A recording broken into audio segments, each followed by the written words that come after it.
Bonjour tout le monde, je suis content de vous retrouver dans cette nouvelle vidéo. Aujourd'hui on est dimanche, on est la fin d'après-midi et j'analyse les valeurs qu'on m'avait demandées principalement dans la vidéo de vendredi. Donc en biotech on n'en aura qu'une pour aujourd'hui, pour une fois ça change, ce sera Pixium Vision. Et en large cap, alors pour les marchés Euronext, on aura Neoen, G11 et Total.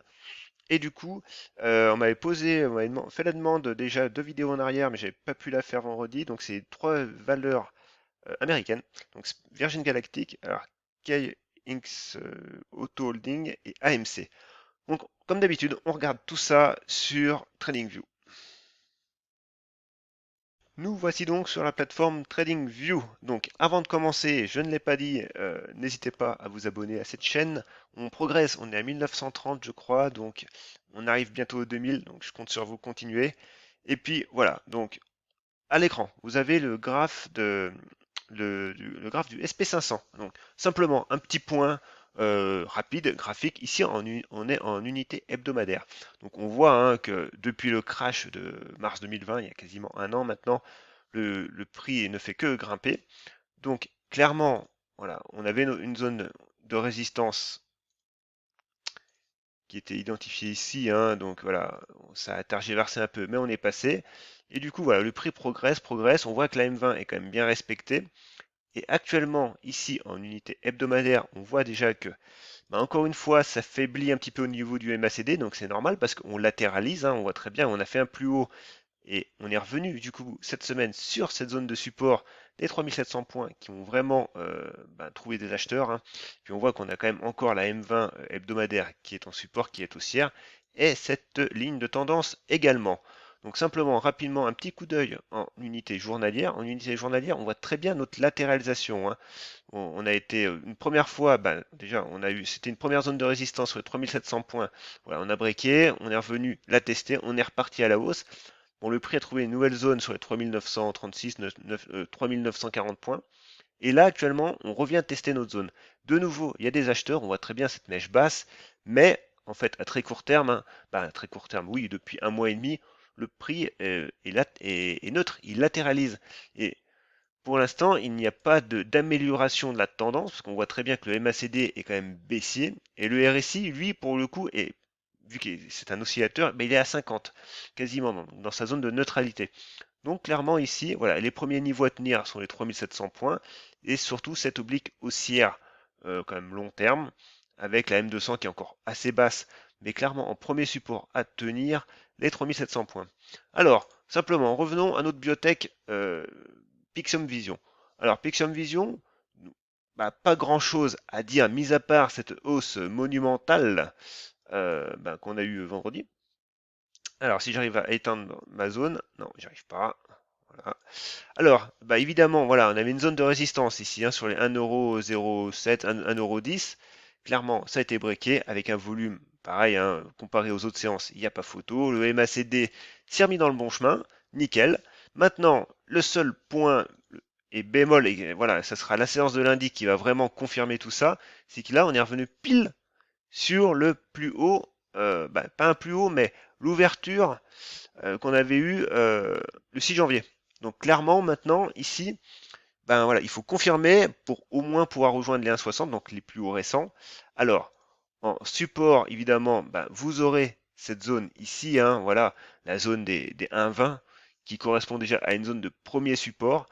Et après, par contre, vous reviendrez sur votre zone de breakout potentielle, hein, pourquoi pas y faire un pullback, c'est tout à fait possible. Alors évidemment, ici, vu l'ampleur de la hausse, ça ferait quand même un gros retracement, mais rien n'est impossible. Alors par contre, maintenant, on va checker tout ça en horaire. Et en horaire, on voit très bien que, déjà, oui, le déclenchement, déjà c'est fait sur les 1€. On voit très bien que on avait la M200 et puis clairement les 1,10€, on met le feu aux poudres, hein. On voit très bien que le volume. Donc clairement maintenant, on est haussier, même en horaire, on reste haussier, hein. Le MACD est en zone de surachat évidemment, mais il n'y a pas de signal baissier, hein. Pour il y ait un signal baissier sur le RSI, je le rappelle, il faut qu'on casse à la baisse la zone des 70. Clairement, on n'y est pas encore. Et le MACD non plus, hein, faut, voilà, qui croise à la baisse son signal, donc voilà. Clairement, il n'y a pas. Maintenant, on pourrait revenir sur les 1,20 et je pense que même revenir sur les 1,20 et repartir après, c'est tout à fait possible. Alors, on peut s'amuser simplement à retracer les retracements de Fibonacci, même si le prix, actuellement, c'est un peu anticipé, je trouve, parce que voilà, j'aime bien tracer les retracements quand le prix a réellement marqué un plus haut et que voilà, on a un échec sous les yeux. Là, on n'a pas d'échec hein, pour l'instant. Mais néanmoins, on peut quand même regarder et on voit que voilà, les 1,20 correspondraient au 23,6 et puis après vous avez les 1,15 avec les 38,2 et les 50% voilà, qui correspondent hein, psychologiquement entre la hausse et la baisse, et ben notre niveau de breakout. Voilà, donc on verra demain comment le prix s'en sort. Et c'est bien en clôture hein, que je veux qu'on continue de breaker les 1,30 parce qu'on peut très bien aller faire une mèche haute en séance et tout reperdre par la suite. Ensuite, Neowen. Alors Neowen, on va revenir hebdomadaire. L'hebdomadaire est moche, hein, je vous le cache pas quand même parce que j'en avais parlé récemment. On était en train de casser ici les 50, ce qui correspondait quand même à cette zone de support et puis cette zone de breakout qu'on avait eue.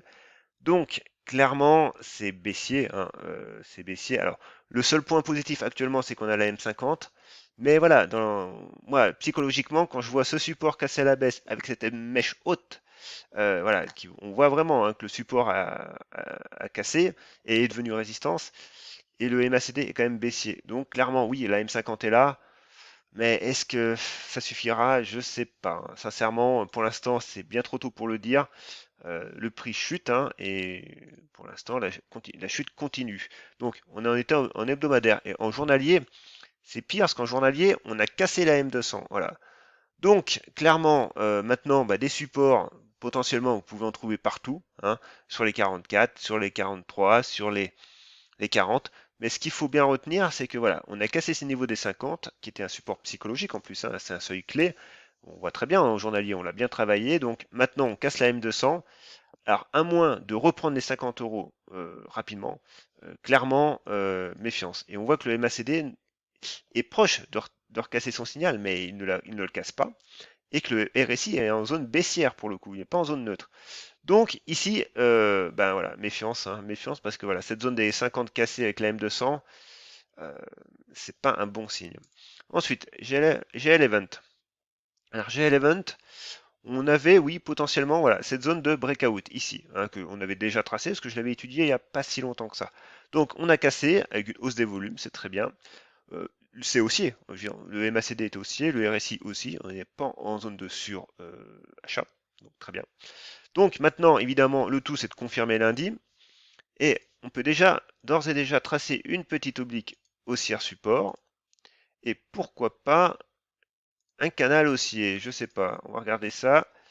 Et le canal haussier, oui, canal haussier. Alors le canal haussier était tellement court et étroit que pour le coup on break le canal haussier. Donc bref, quand on break un canal haussier quand même à la hausse, c'est vraiment que c'est un signe puissant, et ça peut être aussi un signe d'euphorie, hein. Bon là, ce qui est le plus important par rapport à ce canal haussier, c'est clairement que c'est cette zone hein, de support. Alors que j'avais dû tracer peut-être en hebdomadaire, parce qu'elle est large quand même. Oui, elle est large, donc on peut même un peu la réduire quand même, je trouve. On va la réduire ici, parce qu'on voit quand même qu'on prend ces mèches-là, ces chandeliers-là, ces corps-là, voilà. On la réduit un petit peu. Donc, en hebdomadaire, en journalier, ça nous donne ça, voilà. Beau breakout, très bien. Maintenant, maintenant, il faut tenir la zone, simplement. Il faut tenir la zone hein, la zone de breakout des 12 euros, quoi, clairement. Si on regarde horaire, en horaire, on est bien, hein, on est pas mal. On a nos moyennes en support, on est haussier également. Alors évidemment, voilà, le récit commence à faiblir un petit peu, ce qui est normal. Donc on est en horaire, hein, unité très courte. Donc un retour sur les 12 euros est possible hein, pour reprendre appui sur le duo M50-M20, pourquoi pas. Après, à la hausse, du coup les objectifs à la hausse, ben, clairement ici, bon voilà, on voit quand même que cette zone-là, ouais, c'est cette zone-là qui fait résistance actuellement, mais la prochaine zone d'ampleur sera les 15-16 euros, hein, voilà, cette zone-là. Voilà pour elle. Du coup, on a Total. Alors Total, c'est pas la bonne, Total encore. Oh là là, à chaque fois je me trompe, c'est fou ça. Total, alors en plus elle a changé de nom récemment, mais oui, c'est FP. Voilà, c'est mieux. Alors, Total, eh ben, du coup, on avait cette oblique baissière avec ce niveau des 38 euros. On est passé dessus. Très bien, voilà.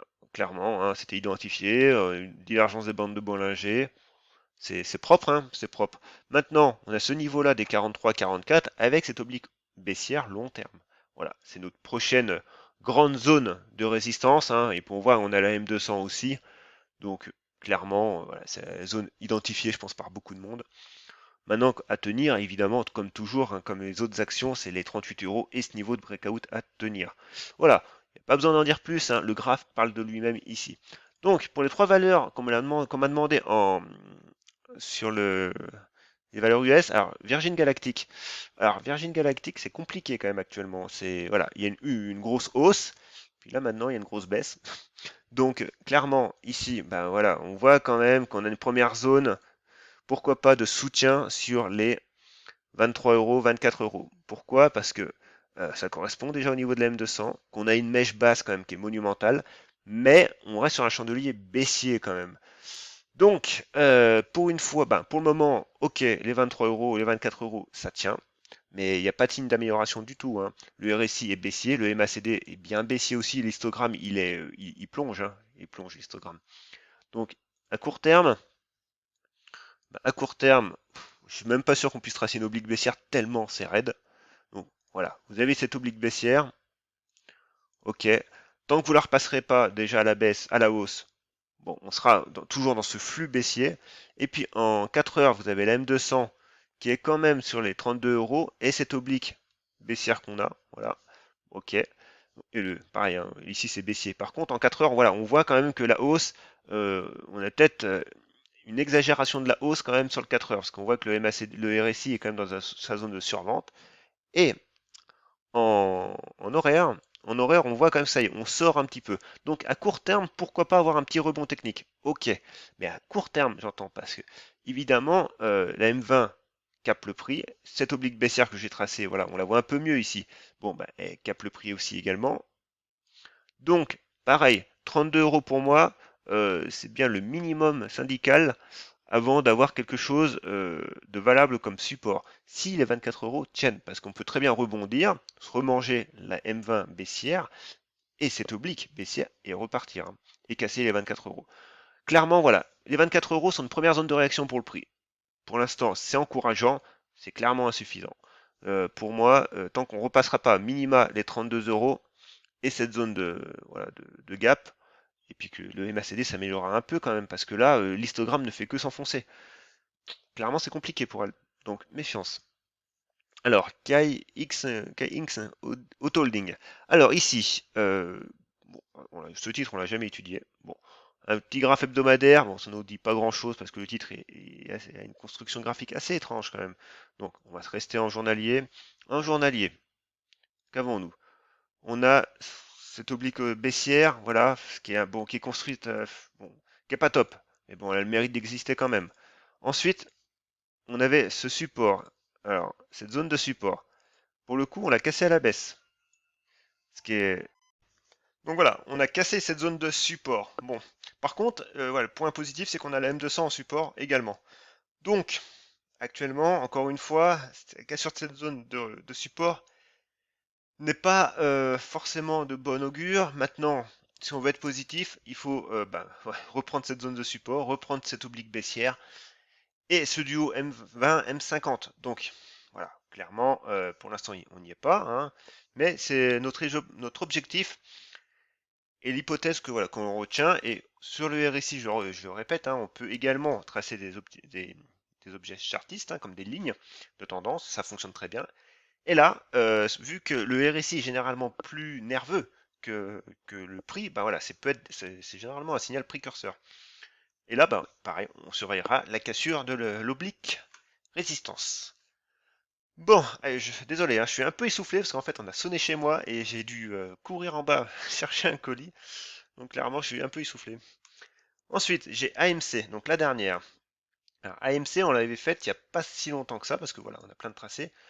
Alors AMC, pour le coup, c'est violent aussi quand même. Donc simplement, on va se remettre en hebdomadaire pour voir où elle a été quand même.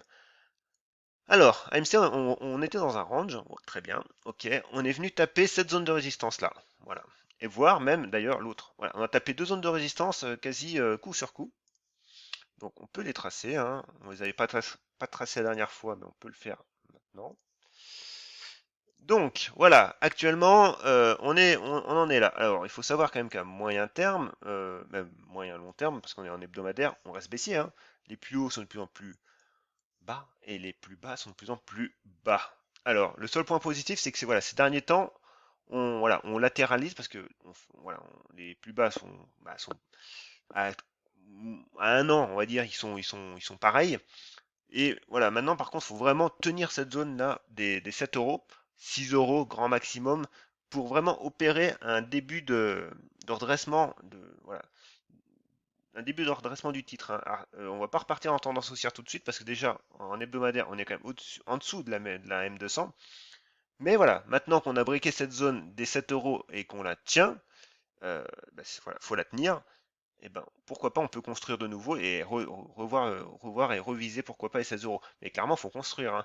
Ici, si on ne tient pas, on réintègre le range, et pour l'instant, on parlera que de latéralisation et d'un pic haussier. Bref, donc, simplement en journalier, ben, en journalier, pas grand-chose, hein. Évidemment, on voit très bien que voilà, notre zone des 7-8 euros est là. Et premier pivot ici sur les 9,74. Voilà, clairement. Et si on tient cette zone-là, eh ben ok, on peut opérer, commencer à esquisser un début de changement. Voilà. Euh, mais bon, sur une tendance long terme, on change pas en quelques semaines, hein. Par contre, ce range et cette explosion haussière, même s'il y a eu un retracement monumental derrière, si on tient les 8 euros, ça reste positif. Alors évidemment, vous avez beaucoup de volatilité quand même, hein, c'est piégeur. Mais voilà, cette zone-là des 8 euros à surveiller. Bon, ben voilà, on a fait nos valeurs. J'espère que ces valeurs vous ont plu, hein. N'hésitez pas à me mettre un petit pouce bleu, un commentaire. Ça me fait toujours plaisir. Ça me fait même énormément plaisir, même sur Twitter, quand vous me faites des retours. Voilà, ça me fait chaud au cœur et c'est bien. C'est super. Donc, n'oubliez pas, bon, pareil, j'ai eu beaucoup de retours aussi concernant mon livre. Voilà, donc si vous voulez en entendre parler, si vous voulez savoir quoi il contient, eh ben, soit vous pouvez lire la page de vente, soit vous pouvez m'envoyer également un message et puis je vous enverrai le sommaire pour savoir, voilà, juger un peu ce que vous avez dedans. Donc n'hésitez pas. Et puis moi je vous dis ben cette semaine et puis bonne fin de week-end. À plus.